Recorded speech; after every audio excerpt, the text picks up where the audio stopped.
Good morning friends, आप सबों को एक और बार हमारे उद्धारकर्ता मुक्तिदाता प्रभु यीशु मसीह के सामर्थी नाम में जय मसीह की। अजीजों, आज भी उसी भजन के ऊपर मैं मनन करना चाहूंगा जो इसका चौथा भाग है।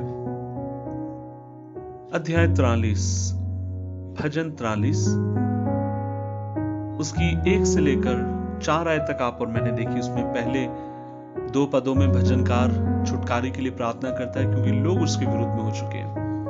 उसकी 3री आयत में मैंने देखा उसके दूसरे भाग में कि वो परमेश्वर से प्रार्थना करता है, प्रभु आपके वचन की सच्चाई आप भेजिए, प्रकाश भेजिए ताकि मैं उसकी अगुवाई में आगे की तरफ चल सकूं। और कल मैंने देखा कि वो परमेश्वर से ये कहता है कि जब आप अपने वचन का प्रकाश मुझ पर भेजेंगे प्रभु, तब मैं एक काम करूंगा, और वो ये है, मैं आपके पूरे दिल से आराधना करूंगा। भले मैं आपकी बात को समझूं या ना समझूं, लेकिन परमेश्वर फिर भी मैं पूरे हृदय से आपकी इबादत करूंगा। और अजीजों, आज मैं आखिरी भाग जो भजन का है उस पर आपके साथ बांटना चाहता हूं, और जो आपको मुझे उसकी 5वीं आयत में मिलता है। और यहाँ लिखा है, हे मेरे प्राण तू क्यों गिरा जाता है, तू अंदर ही अंदर क्यों व्याकुल है, परमेश्वर पर भरोसा रख क्योंकि वह तेरे मुख की चमक और मेरा परमेश्वर है, मैं फिर उसका धन्यवाद करूंगा। अजीजों, परमेश्वर के वचन में यहाँ पर आप और मैं देखते हैं, ये जो भजनकार है यह भजन को कैसे समाप्त कर रहा है। वो ये कहता है अपने प्राण से तू क्यों गिरा जा रहा है, लेकिन आखिरी पद में वो कहता है कि मैं परमेश्वर पर भरोसा रखूंगा, या अपने प्राण से वो कहता है कि तू परमेश्वर पर भरोसा रख। देखिए, एक बात आप और मैं भजन की बात है, और वो ये है, जब कभी आप और मैं भजनों को पढ़ते हैं, एक अच्छी बात भजनों में ये है कि सारे भजन आप और मैं अपने जीवन से जोड़कर देख सकते हैं। हर भजन दर्द और आंसुओं के साथ शुरू होता है, लेकिन उसका अंत आप देखेंगे आशा और उम्मीद के साथ भजन समाप्त किए जाते हैं। कोई भी भजन आप उठा के देख लीजिए, खासकर जो बीच के भजन है, भजनकार रो रहा है, भजनकार बिलक रहा है, लेकिन अंत में वो आशा के साथ अपने भजन को पूरा करता है। इसका मतलब ये है, भजनकार को विश्वास है मेरा परमेश्वर चीजों को रिस्टोर कर सकता, अर्थात ज्यों का त्यों करने के लिए विश्वास योग्य है।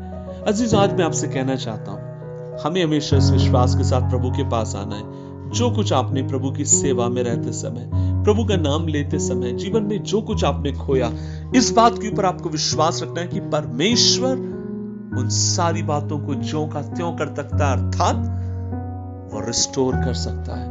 हमें उसके रिस्टोरेशन के ऊपर या ज्यों का त्यों करने के ऊपर हमें विश्वास करने की जरूरत है। क्यों वो ज्यों का त्यों कर सकता है? क्योंकि उसने आपको और मुझे सृजा है।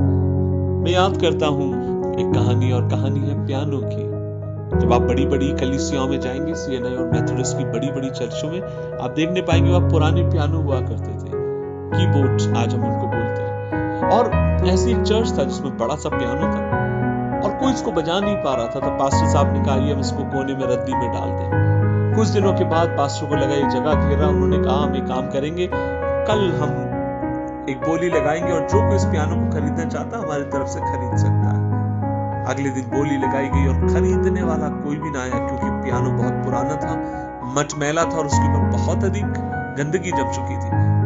पास्टर ने देखा कोई भी इसको खरीदने के लिए तैयार नहीं है। कुछ देर के बाद भीड़ को हटाते हुए एक बुजुर्ग व्यक्ति वहां पर आ पहुंचते हैं। उन्होंने कहा, पास्टर क्या मैं इस पियानो को अपने साथ ले जा सकता हूं? पास्टर ने कहा, ले जाइए, कोई खरीदार नहीं है, वैसे भी जगह घेरेगा, हम आपको मुफ्त में देते हैं।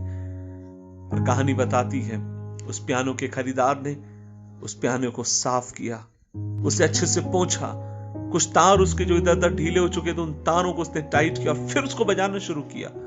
और कहा जाता है सर्वांग सुंदर स्वरों को वहां सुन सकते थे। लोगों ने पूछा, आप इतना अच्छा कैसे इसको बजा सकते हैं, आप कौन है?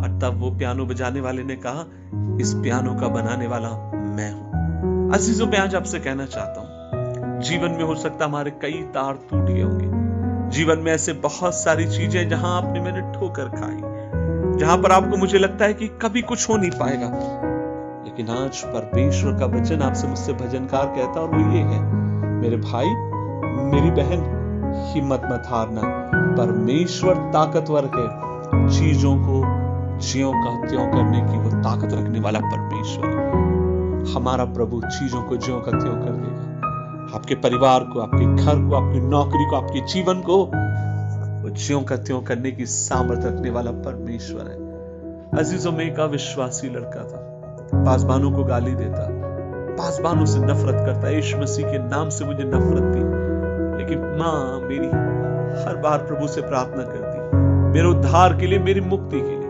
और मैं कहता माँ मैं सब कुछ करूंगा लेकिन यीशु पे कभी विश्वास ना करूंगा। एक रात मैं बेकरी में से काम कर अपने घर पे लौटा। उन दिनों में हम लोग झोपड़ी में रहा करते थे। लगभग 12 बजे में आया, मैंने देखा सब लोग सो चुके हैं। मैं खाना निकालता हूँ, उस समय लाइट नहीं थी, अंधेरे में था। मैं खाना निकालता हूँ और खाना खा के मैं सोने के लिए चला गया। मुझे अभी भी समय याद नहीं क्योंकि बहुत अंधेरी, बहुत रात का समय था। मैं सोचता हूँ 2 या 3 बजे होंगे रात के। मैं महसूस करता हूँ कुछ पानी मेरे चेहरे के ऊपर टिप टिप करके गिर रहा है।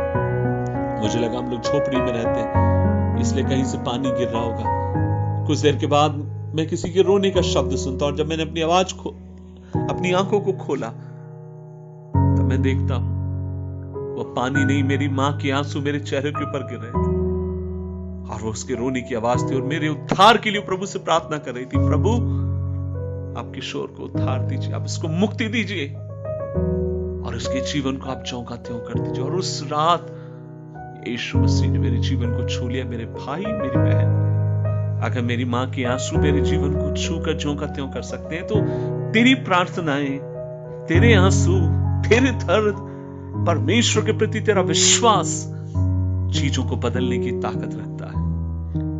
दर्द के साथ आपने शुरू किया होगा लेकिन मुस्कुराते हुए विश्वास के साथ आप संपन्न करने पाएंगे। आइए प्रार्थना करें। प्रभु जी धन्यवाद। और हम दुआ करते हैं, हमारा भरोसा तुझ पर है और हमें आशा है जो कुछ पिछले दिनों में हमने खोया, हमारा प्रभु सब कुछ ज्यों का त्यों कर सकता है। और इस आशा और विश्वास के साथ जीने के लिए तो हमें